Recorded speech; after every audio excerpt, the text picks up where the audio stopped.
Edit this out.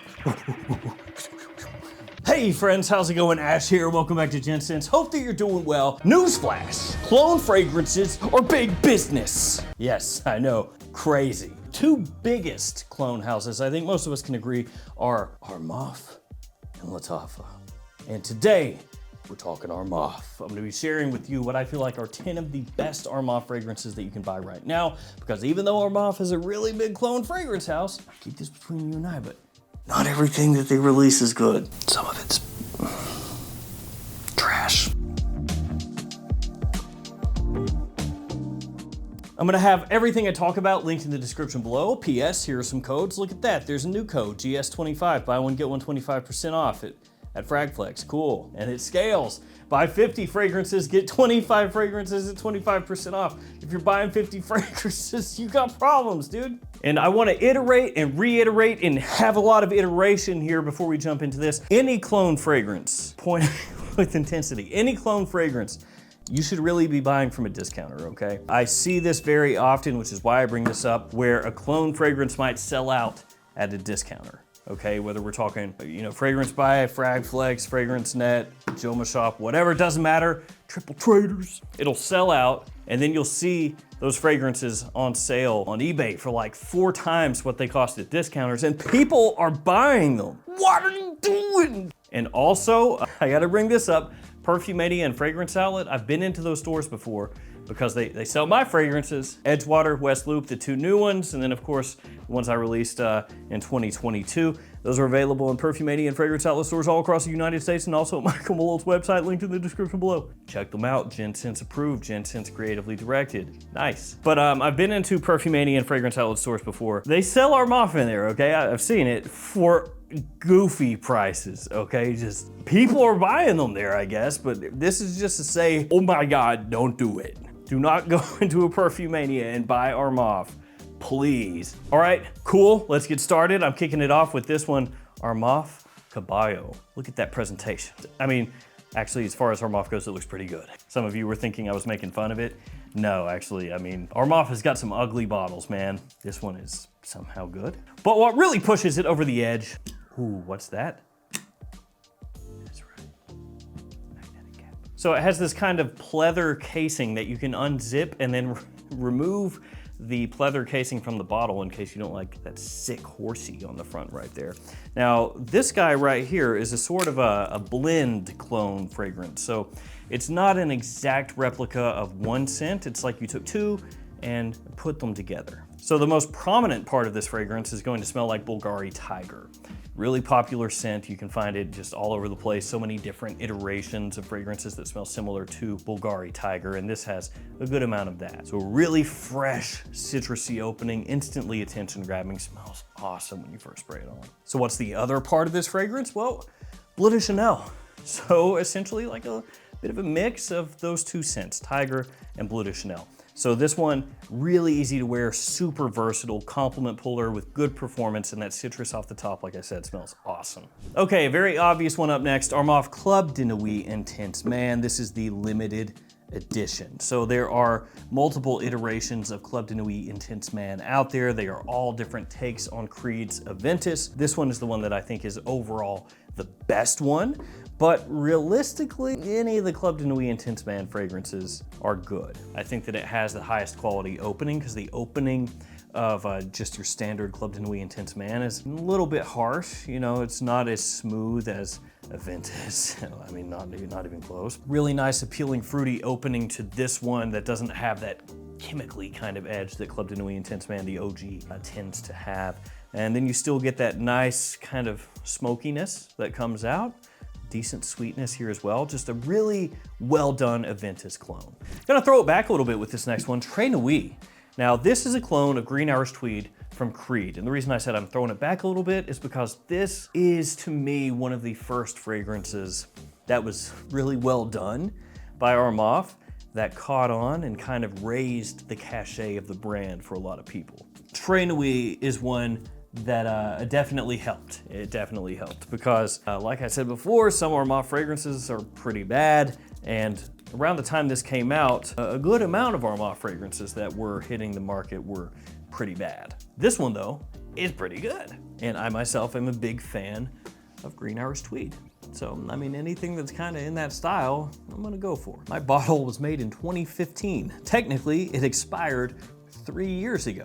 Thankfully, it smells the exact same as it used to. Not gonna get into a whole debate here about expiration dates, just store your bottles well, they'll last a long time. So yeah, Green Irish Tweed, that's what this is, and this is one of the more affordable Armaf fragrances. This one I've seen for under 20 bucks a bunch of times, so you shouldn't pay much more than, I think, 25 on the high end, realistically. The next one is not as hyped as this or this, but it's still very solid, and I feel like it's worth mentioning here. Futura La Homme. Now, this is a clone of Dior Homme. Not 2020, Dior Homme, I guess, original is what it's considered now. Also, you're gonna find some similarities to Valentino Uomo Intense with this one, because Valentino Uomo Intense also is similar to Dior Homme. So yeah, this is an iris forward fragrance. It's that more makeup-y, lipsticky kind of iris, which I think smells killer. I think it's awesome. But if you don't like that, probably not gonna like this. And when you look at the note breakdown, I think it is actually closer to Valentino Uomo Intense overall. Like there's coffee in here, there's leather, a little bit of woodiness, but ultimately, again, the iris is what makes this. And regardless of whether it's a little bit closer to Valentino Uomo Intense or Dior Homme Original, either way, it's that type of scent. Pretty good performance. The quality actually very nice for the price point. It's almost like, how did you get that in there exactly for how cheap this is? Because this one you can find a lot of times for about 20 bucks. Let's go hype beast again. Hunter Intense. This is another fragrance, kind of like this guy over here, that is not exactly a one-to-one or trying to be a one-to-one. It's another sort of blend, sort of mixed clone. And this is a mix of two very popular blue fragrances. Yeah, it is Invictus and Sauvage. Now, I'm not the biggest fan in the world of the original Invictus as far as how that smells, how that comes across. That atomizer is so. We're keeping it positive. But the way that this mix is done, it's great for a lot of people. We're talking massive versatility, good performance.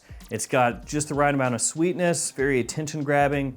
It's one of those grab and go everyday wear type of scents, and it is at an extreme budget. Again, this is one that you can find about 25 bucks, sometimes less. So when you're getting something that smells like a combination of two of the bigger fragrances over the past 10 years, you're getting, again, that complement factor, that usability, and it's gonna be a hit for a lot of people, and this is. And even though I sometimes have a hate on for Paco Rabanne Invictus, the original, I mean the new stuff, like the new Invictus stuff, I like that. Yes, sir. But that original Invictus, I'm a little iffy on. Even though that's the case, this is still extremely good for the price. It's another one of those ones where you're just like, how you do it? Let's keep it Invictus-y. Yeah, let's keep it Invictus-y. Next up, Odyssey Aqua. This is one of the new Odyssey fragrances. They dropped a bunch of them, and actually some of the other ones are really good. Mandarin Sky is good. That one is a clone of Jean Paul Gaultier's Scandal. Miami Dolphins colors on that bottle. Then they have Tyrant. I think it's like Tyrant Special Edition, and that's Bulgari Tiger, so I guess Tiger Tyrant, I guess. And then Oud. Oud is pretty good. Aqua is a clone of Invictus Platinum, and this one is actually really close. So this one and this one are blends. This one are clones of just one fragrance, but they're, you know, not exactly the same. They're like a little bit of a twist, but still extremely well done. This one is pretty much just straight up Invictus Platinum. It is very close. So Invictus Platinum, if you want that on the cheap, get this. Now this next one is quite a bit different. This is Armaf Club de Nuit Private Key to My Success. It's odd. Now I should say that when I'm filming this, they just announced the new Club de Nuit Oud, but I haven't gotten that in, have not smelled that. So if you're watching this in the future, that fragrance has not really hit yet, so I can't obviously say if that's worth it or not. So if it turns out that that's awesome, that's why it's not here. But if it turns out that it sucks Let's also pretend that that's why it's not here. So this is more expensive than everything else here by a pretty good margin. Like at discounters, this thing is gonna run you between $65 and $80, I think, depending on where you're looking. It's a different idea for Armaf. This is like niche Armaf, if you wanna call it that. So when this line was announced, I reached out to some stores that carry Armaf that are like Middle Eastern specialist stores. And I was just like, what's the deal on these?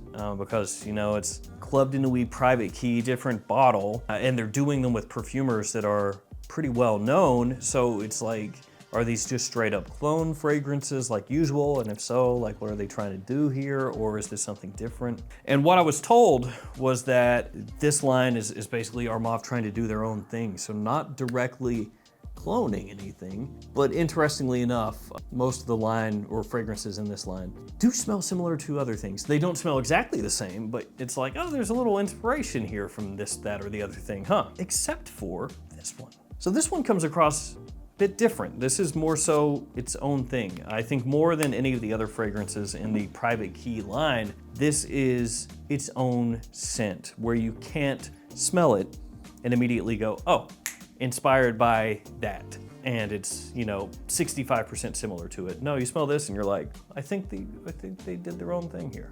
Now, for a lot of people, it's gonna be difficult for them to accept Armaf doing a fragrance that is not just a direct clone, something that smells a little more like its own thing. So I think it's got an uphill battle there, and also the price. But the quality here is very nice. Opens with citrus and ginger and a little bit of like a chili pepper note. Has additional warm spices in there and a good amount of woodiness. As it dries down, the woodiness has a touch of like a creamy softness around the edges, but then has a nice fresh kind of zingy pop to it as well. And again, the quality here is really good. It's the type of scent that you can wear pretty much year round. It's nice and classy. It's a good fragrance, but it's an Armaf that costs more than the others that is not a direct clone where you can just point to like this one, you know, and go Invictus Platinum. That's what it smells like. So this, more than anything, stands alone as being more unique, and also is probably the one that less people will buy of anything I talk about. Okay, keep it moving. Legacy.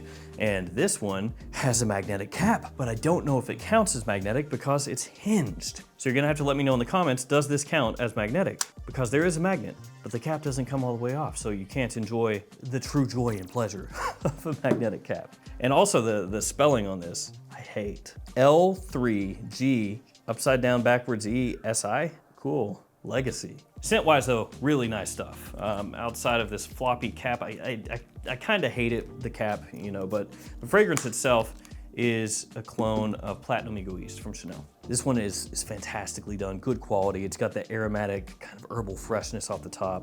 Yeah, just refreshing, clean, classy as all get out. Just good stuff, really, really good. Now you could say that maybe the fragrance that it's cloning doesn't have as much nowadays mass appeal as something like this one or that one or this one or that one. But if you're looking for a really gentlemanly but easy wearing classy scent, check this out. Okay, Odyssey again. This is Odyssey Homme, the original Odyssey. I already mentioned some of the other Odysseys. This is a clone of Tom Ford's Noir Extreme. So for this one, you're looking, you know, $25, $35. Really for most Armaf, that's gonna be kind of the price point. Sometimes they sneak down a little bit less than that, a little bit more than that sometimes. This one is really the only outlier on the upper end. Really wonderful sweetness with this one, very warm. Has like a slight gourmandy touch around the edge, kind of an effervescence to it as well. Like I said, very similar to Tom Ford Noir Extreme, which is quite pricey for a designer scent. Great for fall and winter time, and another one where the quality is much higher than what the price point would dictate. So Odyssey Homme, gotta check this out. And really in general, if you're not kind of keen on the Odyssey line, I would look it up because like I said, they're really kind of fleshing it out, throwing out more Odyssey fragrances. Most of them seem to be clones of designer scents, but they're all pretty well done. So check those out, the Odyssey fragrances. And we're gonna end with Club de Nuit Iconic. Now, like I said, this and this are not like the only two Club de Nuit fragrances worth owning. Sillage is very good. Milestone is very good. Sillage is Silver Mountain Water. Milestone is Millesime Imperial, both from Creed. Urban Man Elixir is good. Untold is good. So There are other Club de Nuit fragrances worth knowing, but I didn't want to make this whole thing Club de Nuit. So this right here, iconic in the blue bottle, is a clone of Bleu de Chanel. It's got a little more push to it than Bleu de Chanel. It's not quite as classy, I would say, you know, not quite as smooth, but it's still very, very well done. It just has more of like a woodiness that comes out, I would say, than Bleu de Chanel does right off the rip. But it's still really close, and truly what I'm saying here about the differences of this and Bleu de Chanel, to an extent, it's like splitting hairs. You know, it's one of those deals where most people are not gonna really key in on this stuff that much. And I'll also point this out because I always have to point this out. Armaf, they have more than one Bleu de Chanel clone. Of course, I mentioned Bleu de Chanel over here, but there's another one called Tag Him, which is way cheaper than this, but it is so awful compared to Iconic. So if you're looking for a Bleu de Chanel clone from Armaf, do not get Tag Him. That stuff is cheap, it smells cheap, it is not really that pleasant. Get this. All right, there we go, boom, 10 Armaf fragrances that are worth buying. All these, seal of approval. As I've said numerous times, these are not the only Armaf fragrances that are worth buying. There are other ones that are very good as well, but I wanted to highlight these here today. Thank you guys for hanging with me. Stay safe out there. I will see you tomorrow with another fragrance video. See you guys later. Peace out.